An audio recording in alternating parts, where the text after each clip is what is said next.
മറുപടിയും പ്രതികരണങ്ങളുമായി തിരഞ്ഞെടുപ്പിന്റെ ഇന്നത്തെ രംഗം ഉഷാറാണ്. നോക്കാം തിരഞ്ഞെടുപ്പ് വാർത്തകൾ.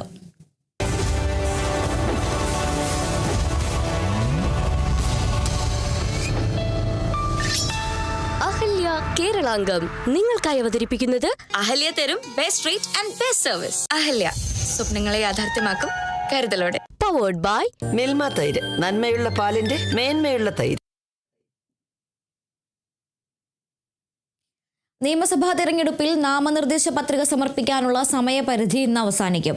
സ്ഥാനാർത്ഥികളിൽ അധികം പേരും കഴിഞ്ഞ ദിവസങ്ങളിൽ പത്രിക സമർപ്പിച്ചിരുന്നു. നാളെയാണ് സൂക്ഷ്മ പരിശോധന. പത്രിക പിൻവലിക്കാനുള്ള അവസാന തീയതി മാർച്ച് 26-നാണ്. പറവൂരിൽ നിന്ന് ജനവിധി തേടുന്ന പ്രതിപക്ഷ നേതാവ് വി.ഡി. സതീശൻ നാമനിർദ്ദേശ പത്രിക സമർപ്പിച്ചു. പറവൂർ അഡീഷണൽ തഹസിൽദാർക്ക് മുൻപാകെ പ്രവർത്തകർക്കൊപ്പം കാൽനടയായി എത്തിയാണ് അദ്ദേഹം പത്രിക സമർപ്പിച്ചത്. വിവരങ്ങളുമായി രാജേഷ് ചേരുന്നുണ്ട്. രാജേഷ്, ഇനി പത്രികാ സമർപ്പണം അവസാനിപ്പിക്കാൻ മണിക്കൂറുകൾ മാത്രമേ ഉള്ളൂ. ഇപ്പോൾ വി.ഡി. സതീശൻ പത്രിക സമർപ്പിച്ചു കഴിഞ്ഞു. മറ്റ് ഏതെല്ലാം പ്രമുഖ സ്ഥാനാർത്ഥികളാണ് ഇന്ന് പത്രിക സമർപ്പിച്ചിട്ടുള്ളത്? മറ്റ് വിശദാംശങ്ങൾ. അതുല്യ, നാമനിർദ്ദേശ പത്രിക സമർപ്പിക്കാൻ ഇനി മണിക്കൂറുകൾ മാത്രമാണ് ബാക്കിയുള്ളത്. 3 മണി വരെയാണ് സ്ഥാനാർത്ഥികൾക്ക് അവരുടെ നാമനിർദ്ദേശ പത്രിക സമർപ്പിക്കാനുള്ളത്.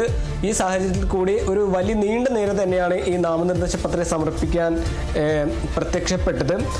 പറവൂരിൽ നിന്ന് ജനവിധി തേടുന്ന വി.ഡി. സതീശൻ കാൽനട യാത്രയായിട്ടായിരുന്നു പറവൂരിലെ അഡീഷണൽ തഹസിൽദാർ ഓഫീസിലെത്തി അദ്ദേഹം നാമനിർദ്ദേശ പത്രിക സമർപ്പിച്ചത്. തുടർന്ന് പ്രധാനപ്പെട്ട നേതാക്കളെല്ലാം ഇന്ന് നാമനിർദ്ദേശ പത്രിക സമർപ്പിച്ചിട്ടുണ്ട്.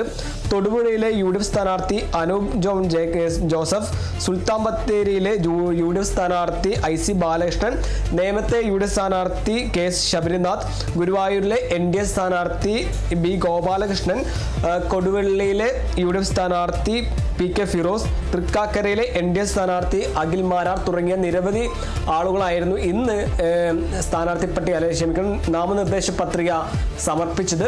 ഇനി മണിക്കൂറുകൾ മാത്രമാണ് ബാക്കിയുള്ളത്. ഈ സാഹചര്യത്തിൽ കൂടി നേതാക്കളുടെ ഒരു വലിയ നിര തന്നെ ഈ നാമനിർദ്ദേശ പത്രിക സമർപ്പിക്കുന്നതുമായി ബന്ധപ്പെട്ട് പ്രത്യക്ഷപ്പെട്ടിട്ടുണ്ട്. എന്തായാലും ഈ പയ്യന്നൂരിലെ ധനരാജ് രക്തസാക്ഷി ഫണ്ട് കട്ടെന്ന ആരോപണം ഉന്നയിച്ച വി. ഉണ്ണികൃഷ്ണൻ, ഈ CPIM സംസ്ഥാന സെക്രട്ടറി എം. വി. ഗോവിന്ദൻ മാസ്റ്റർക്കെതിരെ കടുത്ത ആരോപണം ഉന്നയിച്ച ടി.കെ. ഗോവിന്ദൻ തുടങ്ങിയ സ്വതന്ത്ര സ്ഥാനാർത്ഥികളും നാമനിർദ്ദേശ പത്രിക സമർപ്പിച്ചിട്ടുണ്ട്. എന്തായാലും ഇനി മണിക്കൂറുകൾ മാത്രമാണ് ബാക്കിയുള്ളത്. 3 മണിയോടെ ഇത് അവസാനിക്കും. അവസാന സമയം 3 മണി വരെയാണ്. നാളെയാണ് ഈ നാമനിർദ്ദേശ പത്രികയുടെ സൂക്ഷ്മ പരിശോധന നടക്കുന്നത്. പത്രിക പിൻവലിക്കാനുള്ള അവസാന തീയതി 26-നാണ്. എന്തായാലും സ്ഥാനാർത്ഥികളും മുന്നണികളും എല്ലാം തെരഞ്ഞെടുപ്പ് ഗോതയിലേക്ക് അല്ലെങ്കിൽ തെരഞ്ഞെടുപ്പ് കളത്തിൽ സജീവമായി തന്നെ ഉണ്ട് എന്ന് പറയേണ്ടിയിരിക്കുന്നു. പ്രധാനപ്പെട്ട മുന്നണികളും നേതാക്കളും എല്ലാം കുടുംബ സംഗമം, റോഡ് ഷോ അടക്കമുള്ള കാര്യങ്ങളുമായി മുന്നോട്ട് പോവുകയാണ്. പ്രധാനപ്പെട്ട ഇടങ്ങളിലെല്ലാം അല്ലെങ്കിൽ ത്രികോണ മത്സരങ്ങൾ ഉണ്ടാകുമെന്ന് പ്രതീക്ഷിക്കുന്ന പ്രധാനപ്പെട്ട മണ്ഡലങ്ങളിൽ ഇരു മുന്നണികളും അല്ലെങ്കിൽ ND അടക്കമുള്ള മുന്നണികൾ സജീവമായി തന്നെ പ്രചരണ രംഗത്ത് സജീവമായി തന്നെ ഉണ്ട്. 10 വർഷത്തിന് ശേഷം ഒരു ഭരണത്തിലേക്ക് തിരിച്ചു വരാമെന്ന ആത്മവിശ്വാസമാണ് UDF ക്യാമ്പുകൾ പ്രകടമാക്കുന്നത്.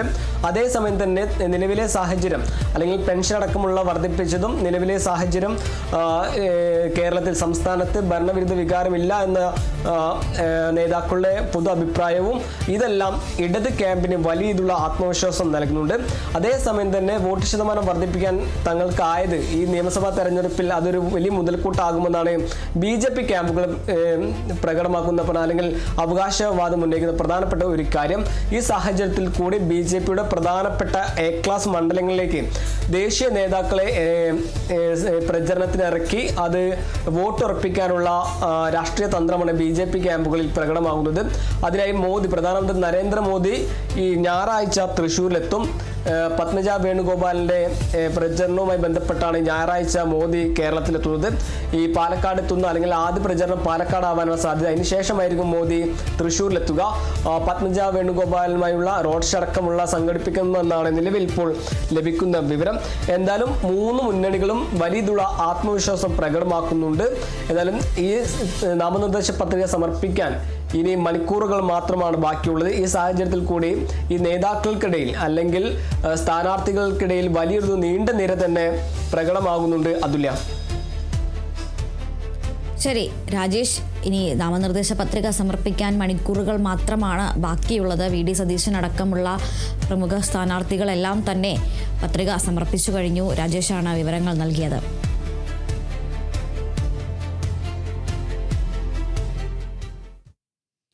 തിരഞ്ഞെടുപ്പിൽ CPM-ഉം BJP-യും തമ്മിലുള്ള ധാരണ വ്യക്തമാണെന്ന് രമേശ് ചെന്നിത്തല. NDAയുടെ സ്ഥാനാർത്ഥി പട്ടിക കണ്ടാൽ ഇക്കാര്യം വ്യക്തമാകുമെന്നും രമേശ് ചെന്നിത്തല പറഞ്ഞു. മോദി, അമിത് ഷാ, പിണറായി വിജയൻ എന്നിവർ തമ്മിലുള്ള ഡീലിൽ BJP-ക്ക് MLA-മാരെ ഉണ്ടാക്കി കൊടുക്കാനാണ് ശ്രമിക്കുന്നതെന്നും ചെന്നിത്തല പറഞ്ഞു. ഞാൻ 2021 നടന്ന തെരഞ്ഞെടുപ്പിൽ BJP-യും CPM-നെ വിജയിപ്പിക്കാൻ വോട്ട് മറിച്ചു എന്നുള്ള എൻ്റെ ആരോപണം 100% സത്യമായിരുന്നു. അവിടെ ഇവരുടെ വോട്ട് കാണാനില്ലല്ലോ. BJP-യുടെ വോട്ടുകൾ കാണാനില്ലായിരുന്നു, NDAയുടെ വോട്ടുകൾ കാണാനില്ലായിരുന്നു.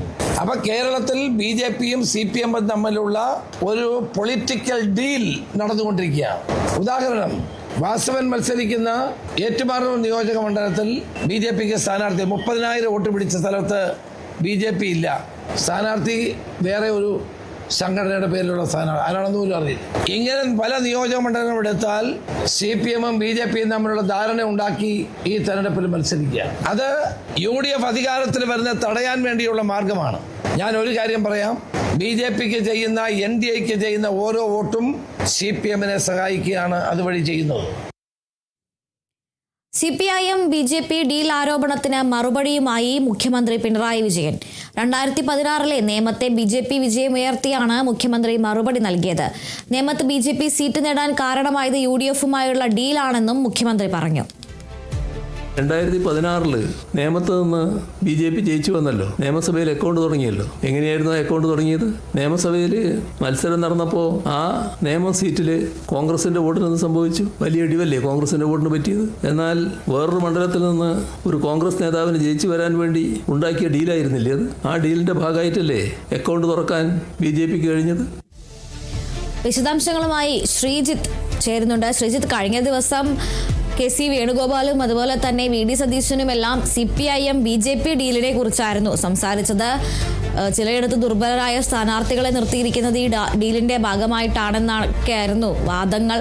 ഇപ്പോൾ മുഖ്യമന്ത്രി പറയുന്നത് കോൺഗ്രസും BJP-യും തമ്മിലാണ് ഡീല്. നേമത്ത് പണ്ട് അക്കൗണ്ട് തുറന്നത് ഇത്തരത്തിലുള്ളൊരു ഡീലിന്റെ ഭാഗമായിട്ടാണ്, തങ്ങളാണ് ആ അക്കൗണ്ട് പൂട്ടിച്ചത് എന്തെല്ലാമാണ് കൂടുതൽ വിശദാംശങ്ങൾ?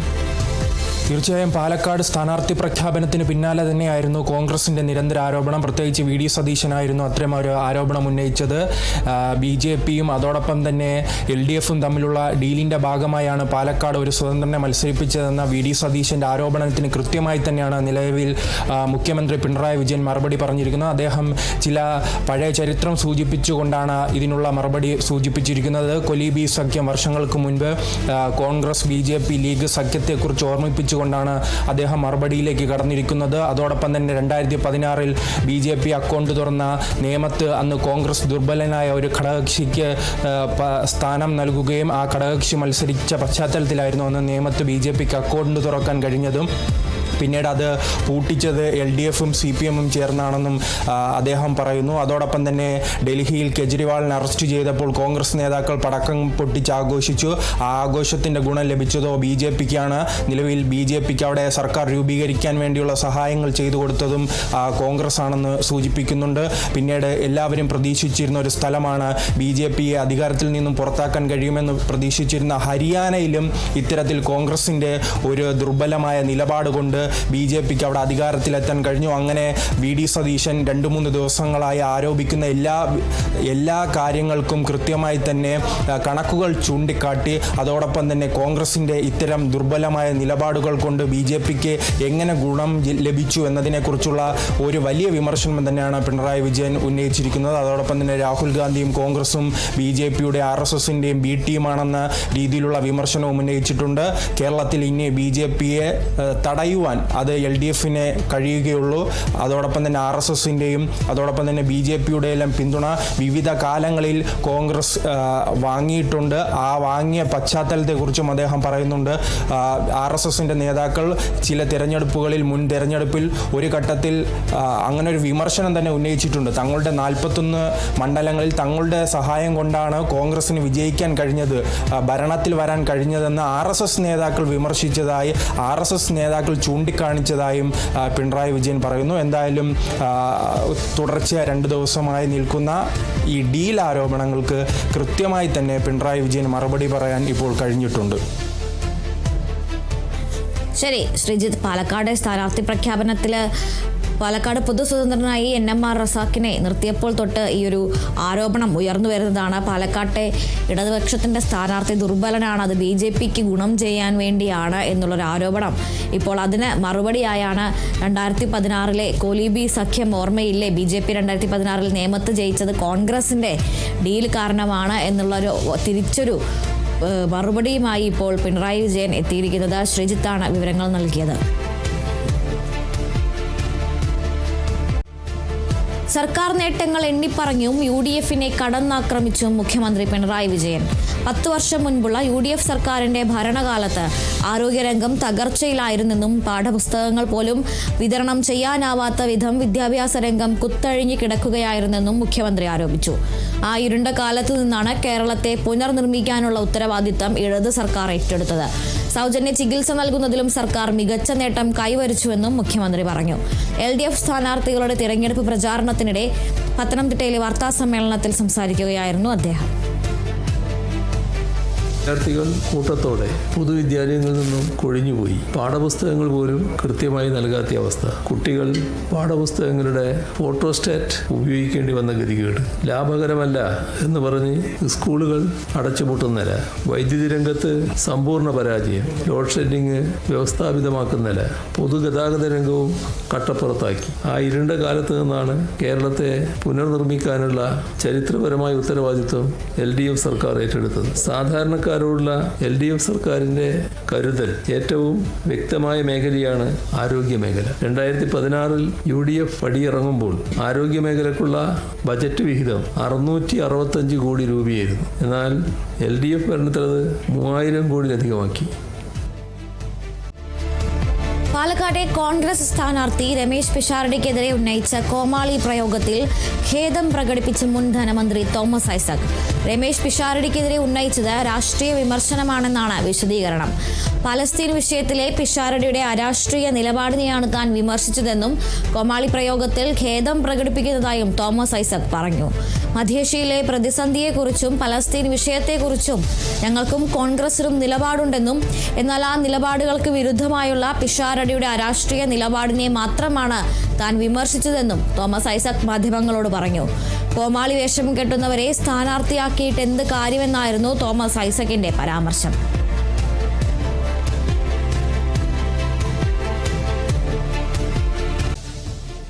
പ്രധാനമന്ത്രി നരേന്ദ്രമോദി ഞായറാഴ്ച തൃശൂരിലെത്തും. NDA സ്ഥാനാർത്ഥി പത്മജ വേണുഗോപാലിന്റെ തെരഞ്ഞെടുപ്പ് പ്രചാരണത്തിൽ പങ്കെടുക്കാൻ വേണ്ടിയാണ് പ്രധാനമന്ത്രി എത്തുക. റോഡ് ഷോയിലും പങ്കെടുക്കും. ആദ്യം പാലക്കാട് എത്തിയതിനു ശേഷമായിരിക്കും തൃശൂരിലേക്ക് എത്തുക. പത്മജയ്ക്കൊപ്പം പ്രധാനമന്ത്രി റോഡ് ഷോയിലും പങ്കെടുത്തേക്കും.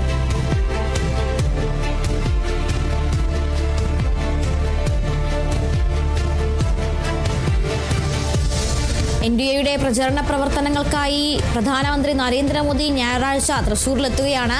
NDA സ്ഥാനാർത്ഥിയായ പത്മജ വേണുഗോപാലിന്റെ തെരഞ്ഞെടുപ്പ് പ്രചാരണത്തിൽ അദ്ദേഹം പങ്കെടുക്കും.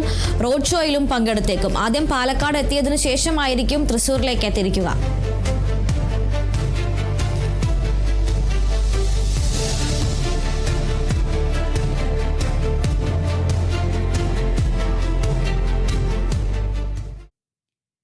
ആറന്മുളയിൽ UDF സ്ഥാനാർത്ഥി അഡ്വക്കേറ്റ് അബിൻ വർക്കിക്ക് തിരഞ്ഞെടുപ്പിൽ കെട്ടിവെക്കാനുള്ള തുക കൈമാറി ശസ്ത്രക്രിയയുടെ വയറ്റിൽ കത്രിക കുടുങ്ങിയ ഉഷ ജോസഫിന്റെ കുടുംബം. ആരോഗ്യമന്ത്രി വീണ ജോർജാണ് ആറന്മുളയിലെ LDF സ്ഥാനാർത്ഥി.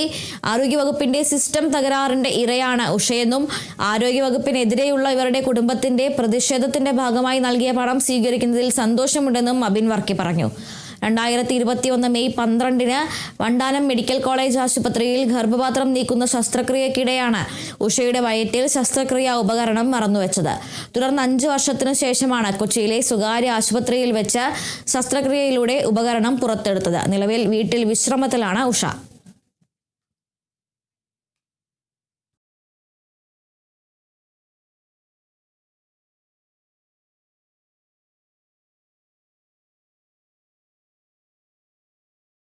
കേരളത്തിലെ കമ്മ്യൂണിസ്റ്റ് പ്രസ്ഥാനത്തോട് യാത്ര പറഞ്ഞെങ്കിലും കമ്മ്യൂണിസ്റ്റുകാരനായി തന്നെ ഉറച്ചു നിൽക്കുമെന്ന നിലപാടിലാണ് ജി സുധാകരൻ. UDFന്റെ പിന്തുണ സ്വീകരിച്ചെങ്കിലും പ്രചരണ പരിപാടികളിൽ മിതത്വം പാലിക്കുമെന്നും സുധാകരന്റെ നിലപാട്.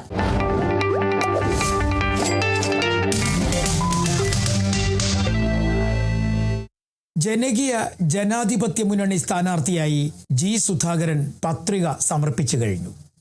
പക്ഷേ പത്രിക സമർപ്പിക്കുന്നതിന് തൊട്ട് മുമ്പും അദ്ദേഹം പറയുന്നുണ്ട് താൻ സ്വതന്ത്രനായാണ് മത്സരിക്കുന്നതെന്ന്.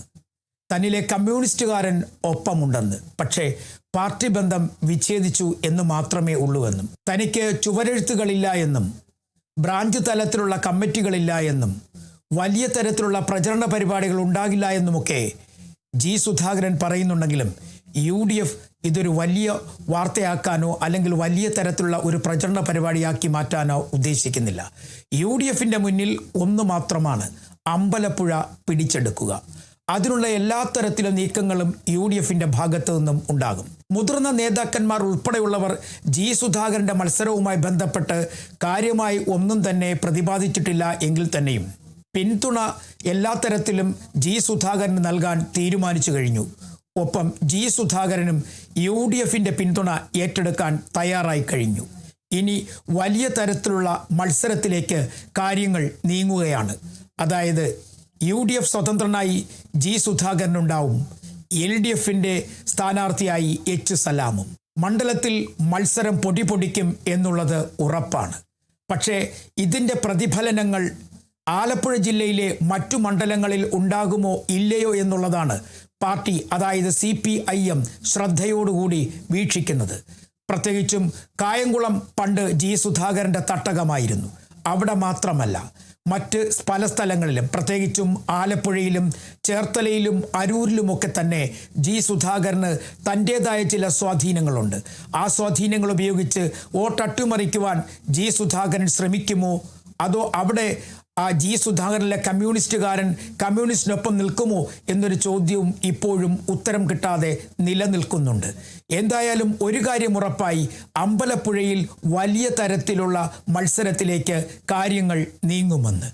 എന്നാൽ ജി സുധാകരനെതിരെ പരസ്യമായി ആക്രമണത്തിന് CPIMന്റെ നേതാക്കന്മാരാരും തന്നെ തയ്യാറായിട്ടില്ല. എന്നാലും മന്ത്രി സജി ചെറിയാൻ കഴിഞ്ഞ ദിവസം ജി സുധാകരനെതിരെ വലിയ തരത്തിലുള്ള ആരോപണങ്ങൾ ഉന്നയിച്ചു. പാർട്ടിയുടെ ചങ്കിൽ കുത്തിയതിന് ശേഷമാണ് ജി സുധാകരൻ പാർട്ടി വിട്ട് പുറത്തുപോയതെന്ന് അദ്ദേഹം ആരോപണം ഉന്നയിക്കുകയും ചെയ്തു. അതിന് തൊട്ട് മുമ്പാണ് മുഖ്യമന്ത്രി തന്നെ മറ്റൊരു കാര്യം പറഞ്ഞത്. പ്രശ്നങ്ങൾ പരിഹരിക്കുന്നതിന് വേണ്ടി ജി സുധാകരനെ 3 പ്രാവശ്യം ഫോണിൽ വിളിച്ചെങ്കിലും ഫോൺ എടുത്തില്ല എന്നായിരുന്നു. പക്ഷേ ജി സുധാകരൻ ഇന്നതിന് മറുപടി നൽകിയത്, അല്ലെങ്കിൽ കഴിഞ്ഞ ദിവസം മറുപടി നൽകിയത് നേരെ മറിച്ചായിരുന്നു. അദ്ദേഹം പറയുന്നത് അങ്ങനെ ഒരു ഫോൺ കോൾ വന്നിട്ടില്ല, അത്തരത്തിൽ മുഖ്യമന്ത്രി ഒരു ചർച്ചയ്ക്ക് തയ്യാറായിട്ടില്ല എന്നാണ്. ഇനിയുള്ള ദിവസങ്ങളിൽ ഇക്കാര്യങ്ങളൊക്കെ ചർച്ചയാകുമെന്നുള്ളത് ഉറപ്പാണ്. പക്ഷേ ജി സുധാകരൻ എത്ര കണ്ട UDF പിന്തുണ സ്വീകരിച്ച് മുന്നോട്ട് പോകും എന്നുള്ളത് ഒരു ചോദ്യചിഹ്നമായി നിലനിൽക്കുന്നു. ഈ ചോദ്യചിഹ്നത്തിൻ്റെ പിറകെ തന്നെയാണ് CPIMും. ഒരിക്കൽ പോലും കോൺഗ്രസുമായി ഒരു തരത്തിൽ പോലും സഹകരിച്ചു പോകാൻ തയ്യാറാകാത്ത ഒരു നേതാവ് തന്നെയായിരുന്നു ജി സുധാകരൻ. പക്ഷേ ഇപ്പോൾ ഒരു പരിധിവരെ UDF പറയുന്നിടത്തേക്ക് ജി സുധാകരന് എത്തേണ്ടി വന്നിരിക്കുന്നു. അതായത് സ്വതന്ത്രൻ എന്ന് ജി സുധാകരൻ പറയുമ്പോഴും അല്ലെങ്കിൽ തന്നിലെ കമ്മ്യൂണിസ്റ്റുകാരനൊപ്പമുണ്ട് എന്ന് പറയുമ്പോഴും മത്സര രംഗത്തെത്തുമ്പോൾ അദ്ദേഹം ഇന്ന് പരസ്യമായി പറഞ്ഞു UDFന്റെ പിന്തുണ തനിക്ക് ഉണ്ടാകുമെന്ന്. അത്തരത്തിൽ ഒരു പിന്തുണ ലഭിച്ചാൽ മാത്രമേ അമ്പലപ്പുഴയിൽ ജി സുധാകരന് വിജയിക്കാൻ കഴിയുകയുള്ളൂ. മാത്രവുമല്ല, നാമനിർദ്ദേശ പത്രിക നൽകുന്നതിന് മുമ്പ് മറ്റൊരു കാര്യം കൂടി അദ്ദേഹം പറഞ്ഞു. അതാണ് പ്രധാനപ്പെട്ടത്. താൻ 15 വർഷക്കാലം അമ്പലപ്പുഴയിലെ ജനപ്രതിനിധിയായിരുന്നു. ആ സമയത്ത് എങ്ങനെയൊക്കെയാണോ ജനങ്ങളോട് സഹകരിച്ചത്, അത്തരത്തിലുള്ള സഹകരണം ഇനിയും ഉണ്ടാകും. രാഷ്ട്രീയ വ്യത്യാസമില്ലാതെ പ്രവർത്തിക്കും. അതായിരിക്കും ജി സുധാകരൻ എന്ന് ഇപ്പോഴേ തന്നെ അദ്ദേഹം പ്രഖ്യാപിച്ചു കഴിഞ്ഞിരിക്കുകയാണ്. പക്ഷേ തിരഞ്ഞെടുപ്പ് അടുത്തപ്പോഴേക്കും ജി സുധാകരൻ്റെ പ്രവർത്തനം എങ്ങനെയാണ് എന്നുള്ളത് ശ്രദ്ധയോടെ നോക്കിക്കാണും CPIM. കാരണം ഈ അമ്പലപ്പുഴയിലെ പരാജയം പാർട്ടി കേൾക്കാൻ പോകുന്നത് വലിയ തരത്തിലെ തിരിച്ചടിയാകുമെന്ന് അവർക്ക് വ്യക്തമായി അറിയാം. അതുകൊണ്ട് തന്നെ എന്തു വില കൊടുത്തും അമ്പലപ്പുഴയിൽ വിജയിക്കുകയാണ് CPIMന്റെ ലക്ഷ്യം.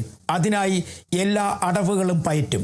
അതിനുള്ള നീക്കങ്ങൾ പാർട്ടി ആരംഭിച്ചു കഴിഞ്ഞു. ജി സുധാകരനാകട്ടെ തനിക്ക് കിട്ടിയ പിന്തുണ പരമാവധി ഉപയോഗപ്പെടുത്തിയാൽ മത്സരം ഗംഭീരമാകുമെന്നുള്ളത് ഉറപ്പാണ്.